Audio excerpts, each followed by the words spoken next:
Bonjour! Bonjour, Je parle vite. Allô Edith, je parle vite parce que c'est une recette express, 2 minutes. Puis on a bien de la misère avec l'express, on Oui. parle beaucoup. Donc là, on fait ça vite, on fait un gommage pour les lèvres, préparé avant de mettre le baume à lèvres pour exfolier. Oui, c'est l'automne, Adoucir. puis je sais pas toi, mais moi j'ai toujours comme des petites lèvres mortes, ça fait pas très joli quand tu mets un rouge à lèvres. On mue.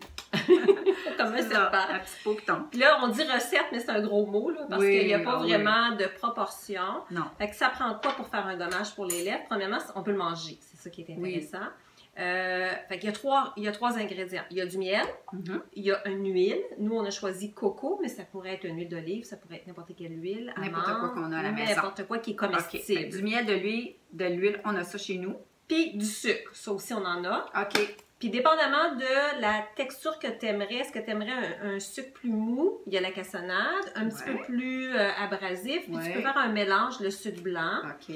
Puis j'ai aussi du sucre de coco qui est encore un peu plus rugueux.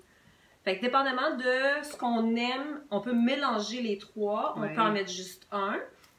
Puis j'avais pensé qu'on pourrait, moi j'en faire un plus comme brut. Puis toi, on a choisi un extrait aromatique, une saveur. Une saveur qu'on peut mettre. Fait que melon. J'ai choisi melon. On a choisi un petit mica pour faire ça joli. Un petit mica rose pour me rappeler qu'il est au melon. C'est ça. Fait que là, à ce moment-là, comme s'il y a du mica, ben là, on le mange peut-être pas, mais c'est pas, ça serait pas toxique, là. On en met dans les rouges à lèvres, mais quand même. Parfait. On commence, fait que c'est... Moi, je dirais c'est des proportions. On commence avec le sucre, puis dépendamment de la grosseur du pot, ben c'est ça qui va déterminer la quantité de sucre qu'on veut mettre.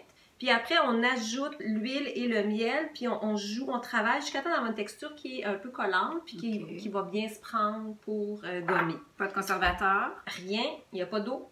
Parfait. Tout a été nettoyé, on y va. On y va. Fait que moi, je vais y aller avec le coco, puis toi avec le sucre blanc. Ça, c'est quand même assez rugueux. Je vais mettre un petit peu de cassonade. Mélanger.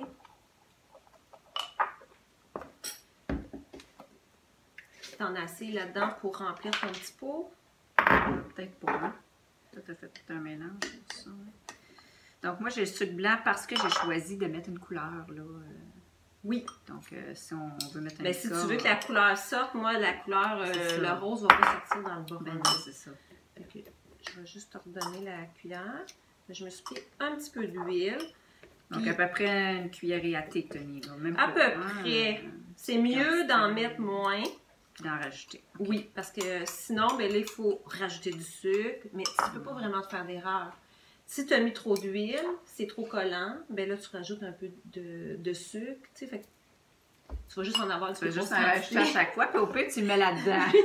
À la fin, tu vas avoir 10 bombes, tu voulais t'en faire un, tu vas en avoir 40. Tu vas gâter les amis. Puis ça, c'est un petit miel à la menthe, mais ça pourrait être n'importe quoi. Dans le fond, c'est tant qu'on aime ça, on trouve ça bon. Je vais laisser la cuillère pour le miel.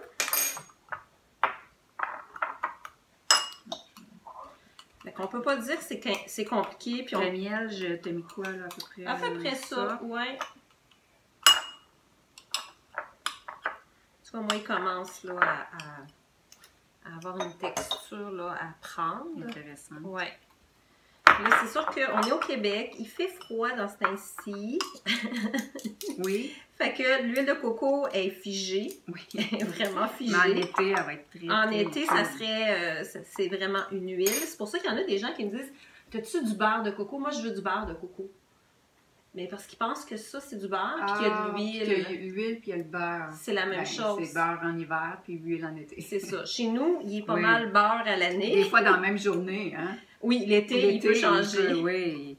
Là, est-ce que je suis mieux de mettre ma poudre dans le sucre avant de mettre les... Ça ne changera rien. Tu pourrais la mettre vraiment à la fin. Là. Je continue. Puis si tu as les mains propres, ben, tu peux y aller aussi avec tes doigts. Tu peux jouer avec. Parce que c'est pas toujours évident avec le dos de cuillère. OK, que je vais avec les doigts. De toute façon, moi, je suis une petite gourmande. Je vais la lécher. Donc là, tu vois, c'est abrasif. Moi, il est parfait, là. Moi, j'ai une texture... je pense que ça va être une petite affaire de miel. Il est parfait, mais... Puis là, on a choisi toutes des textures qui sont solides, là. Tu sais, comme on a choisi, mais avec une huile... C'est sûr que c'est plus rapide, fait qu'il faut faire encore plus attention de ne pas en mettre trop, là. Là, c'est de coco. Fait que coco, il est solide. Puis notre miel, ben, on a un miel aussi qui est un peu en sucre. Oui, granuleux. Oui. Fait que c'est quasiment comme faire du gâteau. Oui. Ça sent bien mon affaire. Là, je pense que j'ai pris ton petit peu, là, à toi, là. Vraiment, t'as pas dessus. Là, je pense que tout le monde peut faire ça, hein? Ouais, une belle texture. Ouais. C'est drôle, on dirait du bœuf haché. À cause de ton sucre de coco. Je suis pas sûre que les gens vont trouver ça si débile que ça, du bœuf haché. Puis, ça fait pas très chic, là. On fait pas ça devant le monde, d'habitude, non? C'est pas un soin qu'on traîne dans sa bourse, là. Puis, ce qui est fun, c'est que t'as pas besoin de le rincer. Tu le manges. Oui, c'est ça. Tu manges tes poires, là. Oui. Fait que mets ton petit... oui, la texture est belle. Je mettrais le mica, puis même ton extrait... Tu me l'ouvrirais-tu? Oui. Puis même... Je vais aller me rincer. Parce que... OK. Je te dirais que ton extrait aussi va t'aider.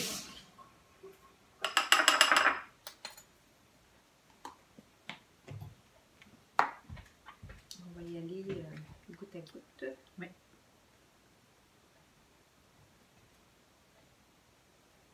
1, 2, 3, 4, 5, 6, 7. On va y aller avec 7. Ouais.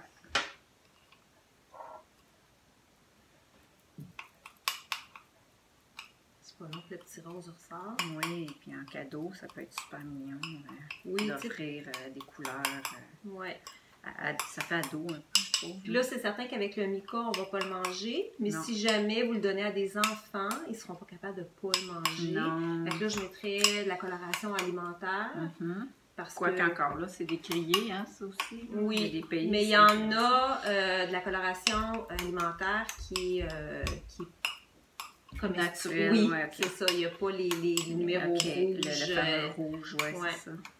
Qui fait des déficits d'attention. Oui. Tu vois? Nos enfants. Super beau. Oui. Donc ça, c'est pour s'amuser, mais si on veut rester nature et simple. C'est ça.